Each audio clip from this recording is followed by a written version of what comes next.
आप देख रहे हैं अनहोनी। अनहोनी में आज की कहानी हमारे साथ शेयर की है आकाश जी ने।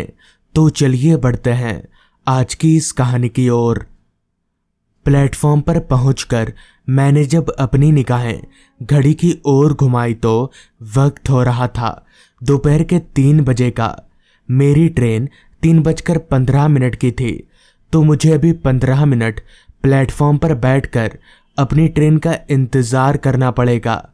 दरअसल मैं अपने चाचा के घर अपने गांव जा रहा हूं, क्योंकि मैं कई सालों से अपने पढ़ाई के चलते गांव नहीं जा पाया। तो पढ़ाई ख़त्म होते ही मैंने सोचा क्यों ना सबसे पहले अपने गांव घूमकर आया जाए। ये सोचकर मैंने फटाफट से सारी तैयारी की और स्टेशन चला गया। मेरी 3:15 वाली ट्रेन मुझे रात के 9 बजे तक अपने गांव के स्टेशन पर पहुंचा देगी। खैर, करीब 15 मिनट इंतज़ार करने के बाद मेरी ट्रेन प्लेटफॉर्म पर आकर लग गई। तो ट्रेन के आते ही मैं चढ़कर बैठ गया। तो मेरे बैठने के कुछ देर बाद ट्रेन भी खुल गई, जिसके साथ साथ हम दोनों आगे बढ़ने लगे।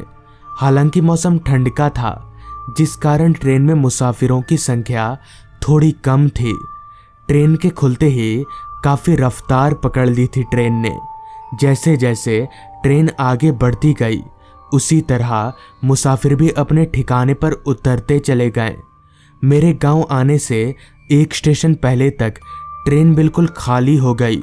मेरी बोगी में बस मैं अकेला ही बचा था। खैर, मैं डरता तो था नहीं, जिस वजह से मुझे कुछ खासा फर्क नहीं पड़ने वाला था। ठीक रात के 9:15 पर ट्रेन ने मुझे गांव के स्टेशन पर उतार दिया। तो ट्रेन से उतरते ही मैंने अपनी निगाहें आसपास घुमाई, तो मेरे आसपास का माहौल एकदम वीरान सा था। खैर, ऐसा हो भी क्यों ना, इतनी रात गए गांव के स्टेशन पर कौन होगा। गांव में तो लोग काफ़ी जल्दी सो जाया करते हैं। खैर, मैं वहां खड़े खड़े समय जाया ना करके स्टेशन से बाहर निकलने लगा।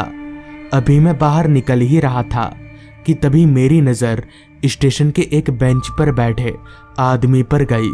उस आदमी को देखकर मैं काफ़ी हैरान हुआ कि भला ये आदमी इतनी रात गए स्टेशन में क्या कर रहा है।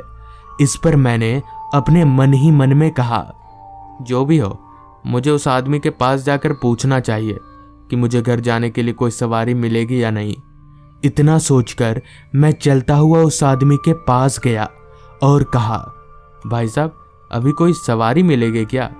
मेरे इतना कहने पर उस आदमी ने कोई जवाब नहीं दिया। उस आदमी ने अपने पूरे चेहरे को एक चादर से ढक रखा था, तो मुझे उसका चेहरा नहीं दिख पा रहा था।